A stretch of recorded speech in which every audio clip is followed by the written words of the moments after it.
أولا بسم الله الرحمن الرحيم، والصلاة والسلام على أشرف المرسلين. فنيابة على كل مناضلين ومناضلات منظمة جمع الشمس الصحراوية الملكيين عبر العالم، نهنئ صاحب الجلالة الملك محمد السادس نصره الله بهذا التأهيل وهذا الإنجاز الذي كتب تاريخه منذ مشاركتنا في كأس العالم بقطر الدولة العربية.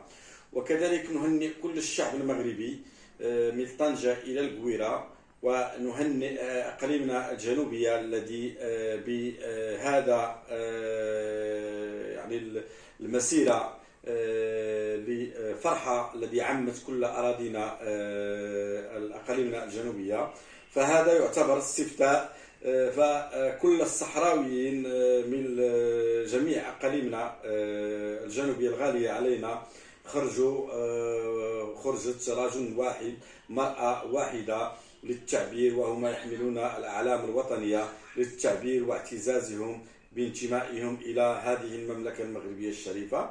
كذلك نهنئ كل أقاليمنا على ربوع المملكة المغربية، وكذلك الجالية المغربية التي عبرت عن حبها للمملكة المغربية وتقديرها لأسود الأطلس. فنحن لسنا أسود الأطلس، بل نحن أسود إفريقيا وأسود العرب.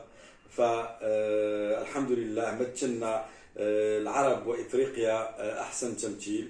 فمرة أخرى نهنئ باسم منظمة جمع الشمس الصحراوية الملكيين عبر العالم، نهنئ صاحب الجلالة وكل الأسرة الملكية الشريفة وكل الدول العربية الشقيقة بهذا الإنجاز، وإن شاء الله الآتي أحسن إن شاء الله.